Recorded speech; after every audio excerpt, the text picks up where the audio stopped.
आसाम और पश्चिम बंगाल में बीजेपी को इतना बहुमत कैसे मिल गया? दरअसल क्या है कि ये छत्तीसगढ़ और हरियाणा, राजस्थान, मध्य प्रदेश, गुजरात, अब महाराष्ट्र, इन्होंने चुनाव में कारनामे किए।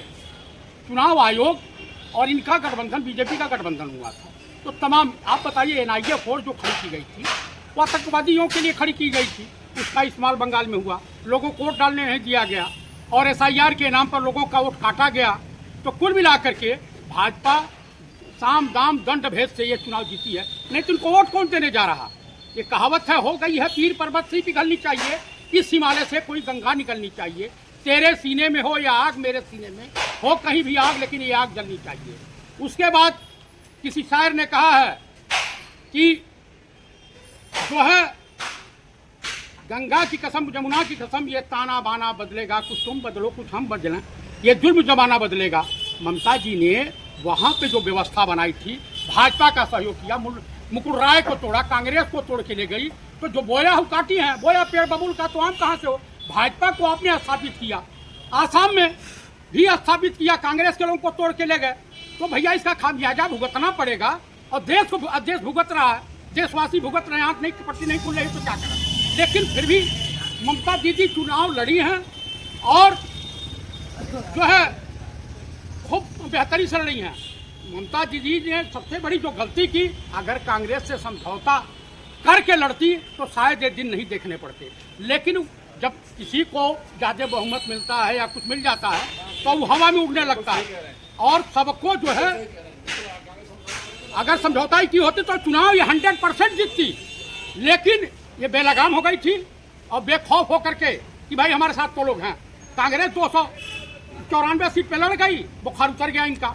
तो कुल मिलाकर के अभी भी कांग्रेस पार्टी को, कांग्रेस पार्टी में छुपे हुए स्लीपर सेल गद्दारों से निपटना है। आसाम हम हारे नहीं होते, भंवर जितेंद्र सिंह उसके लिए हारने का मुख्य कारण है।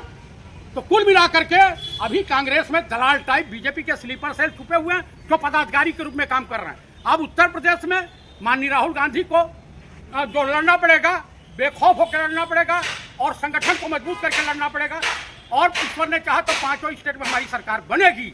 और आने वाले दिनों में अभी महंगाई तो वो जोर पकड़ेगी कि जनता बीजेपी के कार्यकर्ताओं और नेताओं को गांव में घुसने नहीं देगी।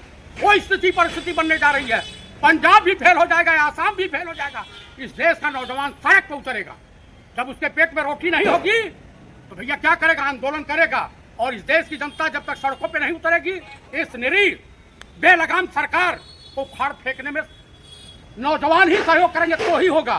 देश की जनता, किसान परेशान है, महिलाएं परेशान है, बेरोजगार नौजवान परेशान। आप लोगों को, देशवासियों को समझना चाहिए, अगर चुनाव आयोग और सरकारी तंत्र ईवीएम को जो है हाईजैक करके चुनाव नहीं कराया गया होता, इतनी फोर्स नहीं लगाई होती, तो बंगाल बीजेपी को कभी नहीं मिलता। दरअसल गौतम अड्डानी को वहाँ का बंदरगाह देना है, गौतम अड्डानी पैसा लगा रहा। तो कुल मिलाकर के देश विक्रेता है सब। और आने वाले समय में जो चाइना के विदेश मंत्री ने कहा कि अरुणाचल और लेह लद्दाख चाइना का हिस्सा है और देश का प्रधानमंत्री मौन है, अब पता चला है कि पूरा जो है खोल दे रहा है उनके व्यापार के लिए। तो ये चाइना के एजेंट ये हैं। आप बताइए कि भाजपा कार्यालय पर लाल कारपेट बिछा करके चाइना की कम्युनिस्ट पार्टी को किसने बुलाकर सम्मानित किया? बीजेपी ने।